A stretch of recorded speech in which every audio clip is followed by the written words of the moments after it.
Yo, it's me, Terrell from Hall of Fame, D-Line, and this is Bully Rants once again. This rant is more so about, we've had a million questions, and some of you that are on my page and follow my page know we've had a lot of debates, and pretty much I just won't back down off the debates, and not so much the debates, but my standpoint on it. As far as the American Bully goes, and I've addressed the ABKC's what is it, extreme class. I think that that's one of the most screwed up things I've ever seen, to allow any kind of fault and change the characteristics of the dog.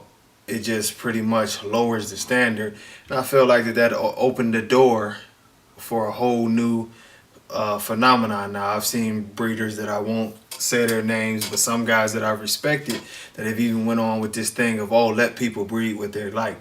It's fine if you don't like, say, an edge dog or a Gotti line dog, or gray line, gaff, whatever you don't like, that's fine. But there are certain points, if you're just coming into this, and some of you that obviously don't know and you've been in this for a while, that if you're going to breed a dog, you breed towards a standard. If you're not breeding towards that standard, you're not breeding that dog. It's just that plain and simple. The standards are written. I've looked through all of the bully registries, and they all have very, very similar standard. Their standards don't change a lot. It doesn't deviate from the plan very much at all. So bottom line, if you have a dog that doesn't fit this standard, or you're not breeding towards that standard, and you say, as some people have promoted heavily, oh, it's a new style. Well, if it's a new style, it's a new dog. Bottom line, if you're breeding a dog that looks exactly like a bulldog in the face, you're not breeding an American Bully.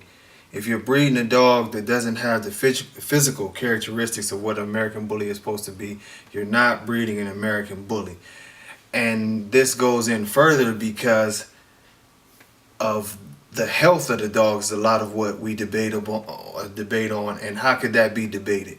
Bottom line, there's studies out there. I'm going to post some stuff to the point to where it shows you what these bowed legs and some of these horrible defects to the body produce.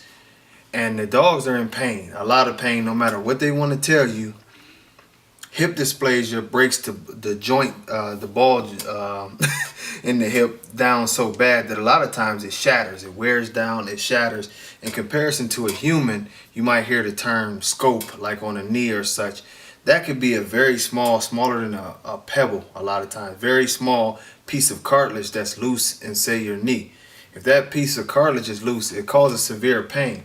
Well, you have some of these animals that the bone in the hip actually shatters into 4 or 5 different pieces, and it's constantly rubbing against each other inside of there, with all those nerve endings going through all of that. So you could imagine the magnified amount of pain that the dog could be in.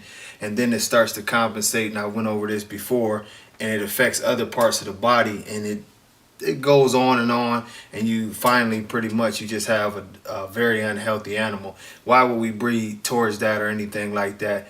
And just discussing the argument itself, one of the things that's the most disgusting thing that I keep hearing these people do is brag about how much money they make. I'm not going to start calling out a bunch of names and different things, but I stand on what I stand on. If you on the internet and I see stuff on Hoobly and different places like that where people are promoting stuff to say, oh, you can become rich, buy a couple puppies, that's nonsense. That's why our breed is looked upon like it's looked upon. You see these guys talking about, oh, it don't matter, why is you posting this stuff because you messing with the way a guy makes a living. To me, it's silly. If you are proud that you would screw over an animal and screw over the work that people have done to make a respectable dog and try to promote a breed just so you can basically get over on people to feed your family, it's ridiculous. You should just really get your ass a job. It's that plain and simple. I'm not going to stop doing what I'm doing. D-Line, we're not going to stop doing what we're doing. We're going to promote the dog in a positive light. I don't care what you breed. I don't tell you you have to buy Denzel stuff or any of my other dogs.